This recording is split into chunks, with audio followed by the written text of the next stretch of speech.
Avant de plonger dans cette histoire incroyable, pensez à vous abonner à la chaîne et à activer la cloche.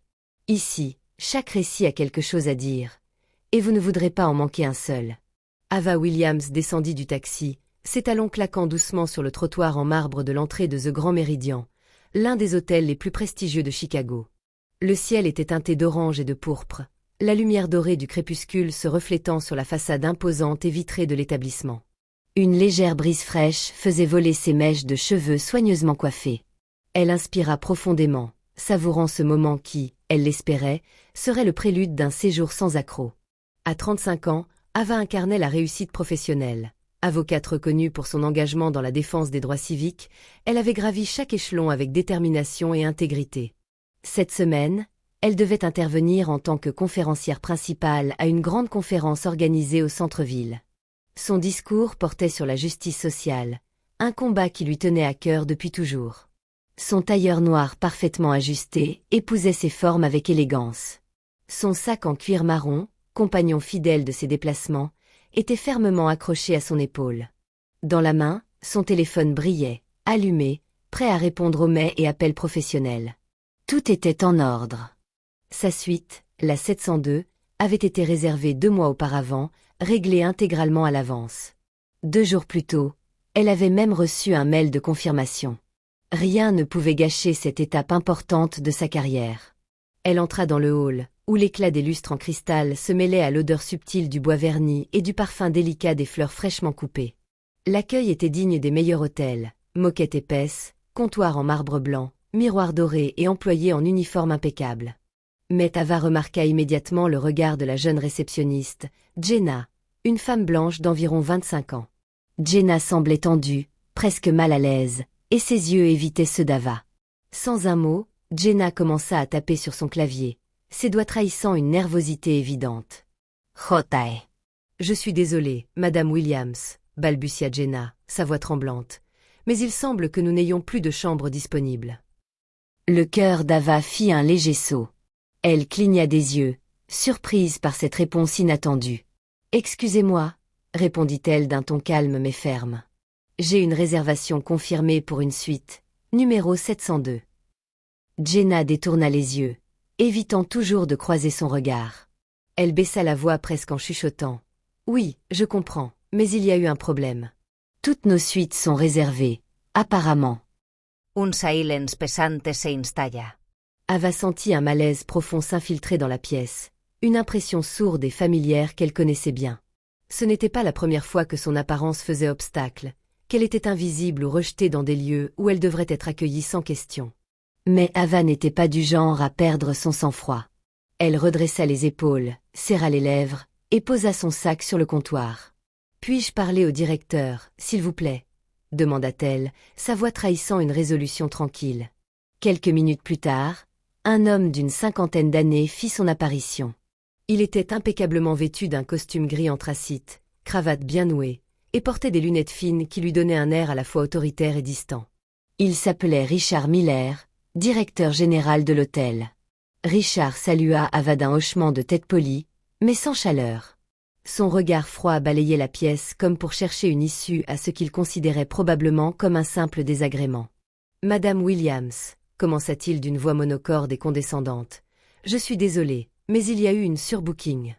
Je vous assure que ce n'est pas de notre faute.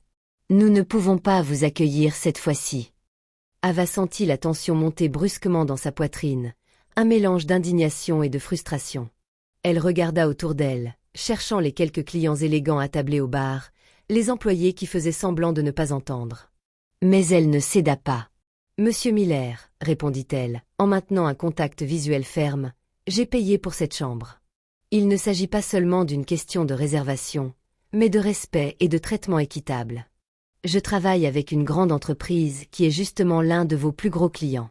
Refuser ma chambre sans raison valable est inacceptable. » Richard fit un signe à un homme corpulent en uniforme qui attendait près de la porte, un agent de sécurité, comme pour lui indiquer qu'il devait agir.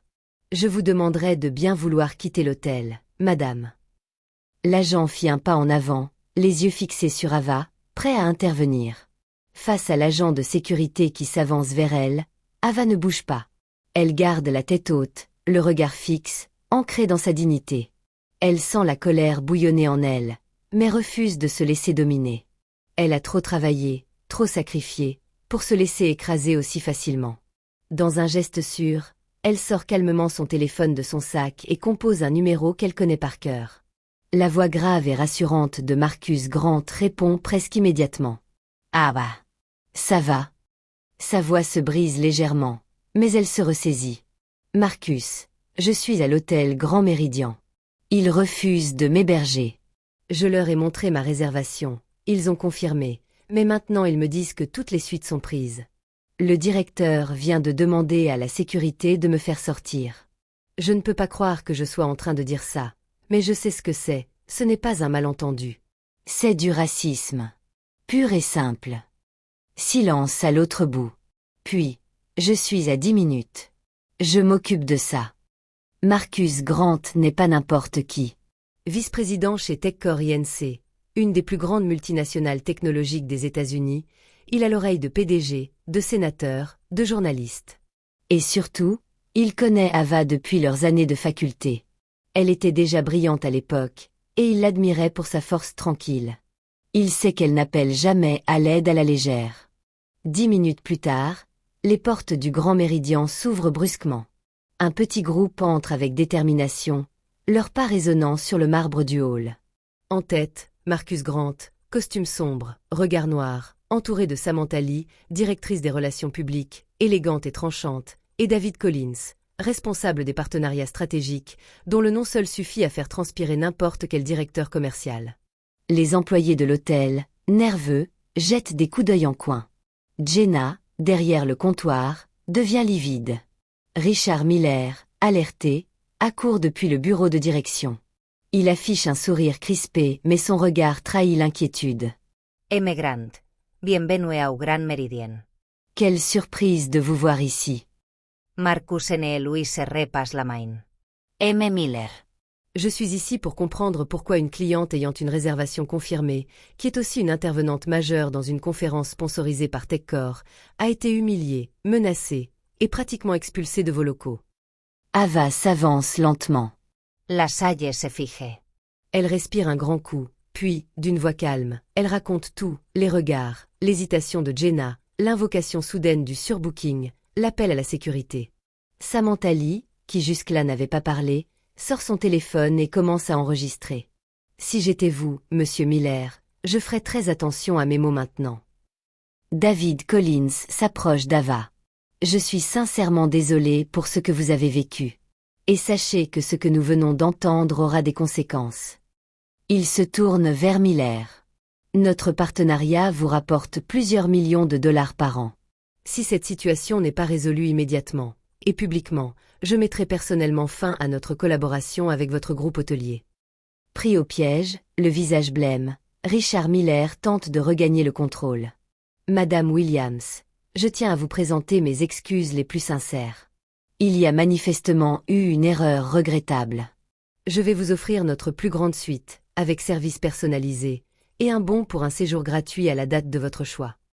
Ava croise les bras, le visage impassible. Ce n'est pas une question de chambre, monsieur Miller. C'est une question de respect. Et ce que vous avez montré ce soir, c'est qu'une femme noire bien habillée, éduquée, avec une réservation en bonne et due forme, peut être traitée comme un intrus. Comme une menace. Elle se tourne vers Marcus et ses collègues, leur faisant un signe de tête. Merci d'avoir réagi si vite. Mais je ne vais pas me contenter d'excuses. Assise dans sa suite offerte avec précipitation mais désormais vidée de tout prestige, Ava allume son téléphone et ouvre son application de réseau social. Elle réfléchit quelques secondes, puis commence à taper. Chaque mot est pesé, chargé d'une vérité douloureuse mais nécessaire. Ce soir, j'ai été expulsée d'un hôtel de luxe malgré une réservation confirmée. Ce n'était pas un malentendu. Ce n'était pas une erreur de système. C'était du racisme ordinaire, celui que l'on camoufle derrière un sourire poli ou une excuse administrative. J'ai décidé d'en parler, pas pour moi, mais pour toutes les personnes noires qui vivent ce genre d'humiliation chaque jour, dans le silence. Personne ne devrait avoir à prouver qu'il mérite d'être traité avec respect. Elle ajoute une photo d'elle dans la chambre, digne, les yeux calmes mais résolus. Puis elle publie. En moins d'une heure, le post explose. Des journalistes partagent l'histoire. Des influenceurs en parlent. Des organisations de défense des droits civiques lui offrent leur soutien. Le nom de l'hôtel devient tendance pour les mauvaises raisons. Des appels au boycott affluent. Des clients annulent leurs réservations en solidarité. Le lendemain, CNN, MSNBC et même des chaînes internationales reprennent l'affaire. Le PDG du groupe hôtelier publie un communiqué officiel et annonce une enquête interne immédiate, la mise à pied du directeur Richard Miller et la mise en place de formations obligatoires contre le racisme dans tous les établissements du groupe. Mais pour Ava, le plus important reste ce qu'elle lit dans les messages privés qu'elle reçoit. Merci d'avoir dit ce que nous vivons chaque jour. Grâce à vous, je me sens moins seule. Vous m'avez redonné confiance. Et cette fois, c'est elle qui inspire. Pas dans le silence d'un hall d'hôtel, mais dans le vacarme d'un monde qui l'écoute enfin. Quelques semaines plus tard, le Grand Méridien n'est plus le même. Là où l'arrogance institutionnelle régnait, on sent désormais un frisson de changement sincère. Les employés ont suivi une série de formations intensives sur les biais raciaux et les micro-agressions. Les visages sont plus attentifs, les regards plus ouverts. Le hall d'entrée, autrefois symbole de froideur luxueuse, semble respirer une atmosphère nouvelle, moins glaciale, plus humaine. Ce soir-là, l'hôtel organise une table ronde intitulée Hospitalité, Inclusion et Dignité, en partenariat avec plusieurs ONG et entreprises du secteur. Des caméras sont présentes, les médias couvrent l'événement en direct. Sur scène, des experts en droit civique, des leaders d'opinion, et surtout, Ava Williams, devenue malgré elle une figure incontournable de la lutte contre les discriminations dans les lieux de prestige. Le public retient son souffle lorsqu'Edward Lang, le nouveau directeur général nommé après le renvoi de Richard Miller, prend la parole. Son ton est grave, mesuré, visiblement empreint de respect. Nous avons commis une erreur grave. Nous avons manqué à notre devoir fondamental, accueillir avec respect chaque être humain. Ce soir, je veux remercier publiquement Madame Ava Williams, non seulement pour son courage, mais pour avoir exigé que l'on regarde la vérité en face. Sans elle, ce changement n'aurait pas eu lieu. La salle applaudit. Les caméras se braquent sur Ava, qui garde son calme habituel, mais dont les yeux trahissent une profonde émotion. Elle prend le micro. Sa voix est posée, ferme. Je n'ai jamais cherché à devenir un symbole. J'étais venue ici pour me reposer, comme n'importe qui. Ce que j'ai vécu, ce n'est pas un incident isolé. C'est le reflet d'un système qui discrimine sans violence visible, mais avec une efficacité glaçante. Ce que j'espère, c'est que mon histoire puisse ouvrir une porte pour d'autres. Que ce lieu, et tant d'autres, deviennent réellement accueillants, pour tous. Ce que la majorité du public ne sait pas, c'est qu'en parallèle de cette médiatisation, Ava a discrètement pris des mesures juridiques. Peu après l'incident, elle avait contacté une équipe d'avocats spécialisés en droit civil. Elle avait recueilli des témoignages, des images de vidéosurveillance, des courriels internes, et avait décidé de porter plainte contre l'établissement et contre Richard Miller personnellement, pour discrimination raciale avérée, atteinte à la dignité et mise en danger psychologique. Mais au lieu d'un procès public, Ava a accepté une médiation confidentielle, sous une seule condition, que le Grand Méridien finance un programme de bourse et de stage pour les jeunes issus de minorités souhaitant travailler dans l'hôtellerie de luxe. Une initiative désormais appelée Fonds Ava Williams pour une hospitalité équitable, et qui permet à des dizaines de jeunes, chaque année, de suivre une formation dans des établissements prestigieux. Le symbole est fort, une femme qui, humiliée à l'entrée d'un hôtel, devient la clé d'un changement structurel, non pas par vengeance, mais par volonté de construire un avenir différent. Depuis, Ava a été invitée à s'exprimer dans plusieurs conférences internationales sur la diversité et l'inclusion. Elle a écrit un essai percutant, publié dans The Atlantic, intitulé Le luxe n'a pas de couleur, salué par des penseurs comme Roxane Gay et Ta-Nehisi Coates. Elle est même en discussion avec une maison d'édition pour publier un livre sur son expérience, mêlant récits personnels et analyse sociale. Mais malgré cette reconnaissance croissante, Ava reste fidèle à elle-même. Discrète, profonde, plus intéressée par l'impact réel que par la notoriété. Et lorsque des jeunes femmes noires lui écrivent, lui disent qu'elles se sont senties vues, entendues, défendues, elle sait que tout cela, la douleur, l'exposition, la lutte n'a pas été vain.